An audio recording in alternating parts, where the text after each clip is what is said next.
Hello everyone, आज मैं आपके साथ शेयर करने जा रही हूँ घिया यानी कि लौकी की एक रेसिपी। इसके लिए मैंने 1 kg घिया लिया है और इसे काट लिया है। इसके साथ ही हम लेंगे चना दाल।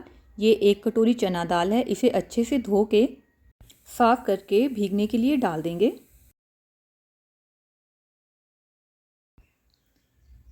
मैंने यहाँ पे दाल को गर्म पानी में भिगोने के लिए डाला है, इसलिए ये आधे घंटे में ही भीग जाएगी। लेकिन अगर आप ठंडे पानी में डाल रहे हैं तो कम से कम 1.5 से 2 घंटे इसे भिगो लें।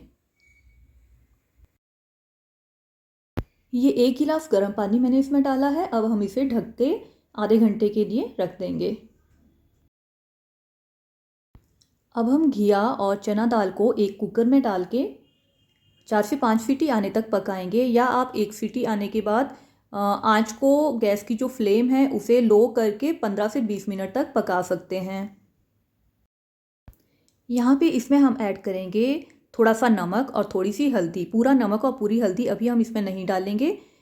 थोड़ा नमक और हल्दी हम बाद में भी ऐड करेंगे, इस बात का आप ध्यान रखें। यहाँ पे मैंने 1 चम्मच, छोटा चम्मच नमक का और थोड़ी सी हल्दी ऐड करी है। जब तक घिया और चना दाल पकते हैं तब तक हम तड़का तैयार कर लेते हैं। ये एक कटा हुआ प्याज है, थोड़ा सा ग्रेट किया हुआ अदरक है और एक हरी मिर्च है। ये 2 चम्मच तेल, बड़े वाले चम्मच मैंने गरम करे हैं। इसमें 1 चम्मच मेथी का डाला है और ये जीरा डाला है।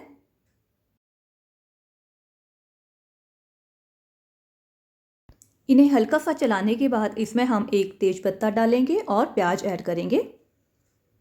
जिन लोगों को घिया ऐसे पसंद नहीं है वो ये वाली रेसिपी ट्राई कर सकते हैं। ये खाने में काफ़ी स्वादिष्ट बनती है और काफ़ी अच्छी लगती है।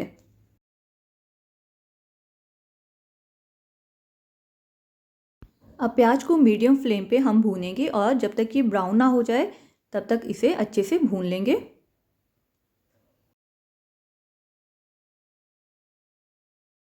जब तक प्याज हमारा फ्राई होता है तब तक हम 2 टमाटर लेके उसकी प्योरी बना लेते हैं। ये प्याज मेरा हल्का ब्राउन हो गया है। अब हम इसमें ऐड कर रहे हैं धनिया पाउडर और इस सब चीज़ों को हम मिक्स करके अच्छे से प्याज के डार्क ब्राउन होने तक भूनेंगे। ये इसमें अदरक और हरी मिर्च भी मैंने ऐड कर लिए हैं।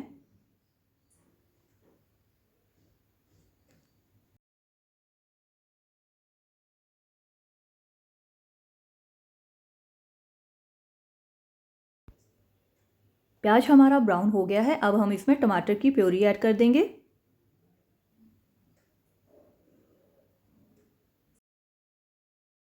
आप चाहें तो हरी मिर्च और अदरक को टमाटर के साथ भी पीस सकते हैं।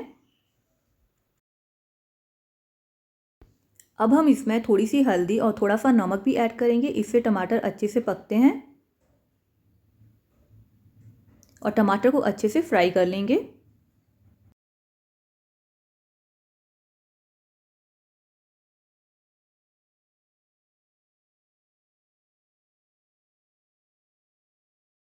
ये टमाटर हमारे अच्छे से फ्राई हो गए हैं, अच्छे से भुन गए हैं। अब हम इसमें घिया और चना दाल जो है वो डालेंगे। ये देखिए, दाल इस तरह से पकी हुई होनी चाहिए। अगर आपको लगता है दाल अभी कच्ची है तो थोड़ी देर इसे और आप स्टीम कर लें।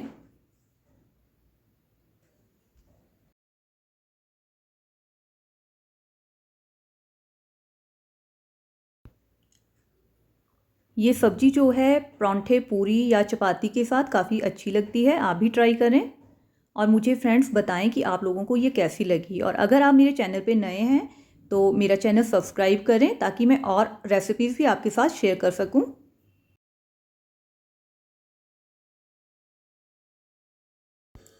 सभी चीज़ों को अच्छे से मिक्स करके हम इसमें थोड़ा सा पानी ऐड करेंगे और इसे ढककर 5 से 7 मिनट तक पकाएंगे। बच्चे अक्सर घिया नहीं खाते हैं तो आप ये रेसिपी ट्राई कर सकते हैं। ये काफ़ी टेस्टी बनती है और बच्चे परांठे वगैरह के साथ इसको काफ़ी पसंद करेंगे।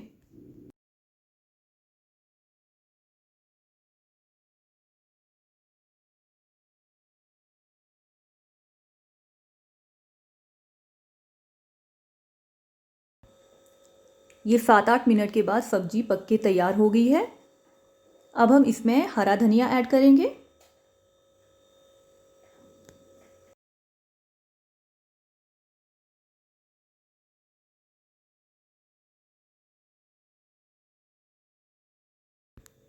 तो ये सब्जी बिल्कुल तैयार है। आप चाहें तो इसे ऐसे भी खा सकते हैं, लेकिन इसका टेस्ट थोड़ा सा एनहांस करने के लिए इसमें हम एक तड़का लगाएंगे।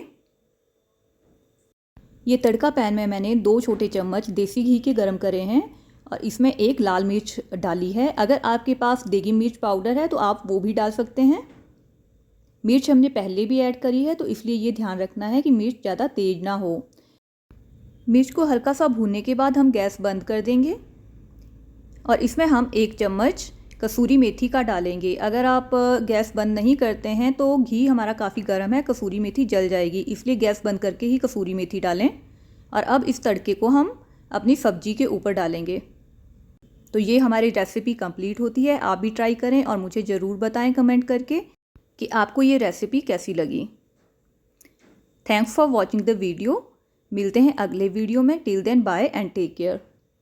और फ्रेंड्स, आज का टिप ये है कि चना दाल आपकी अच्छे से पकी होनी चाहिए, नहीं तो इस रेसिपी का मज़ा नहीं आएगा।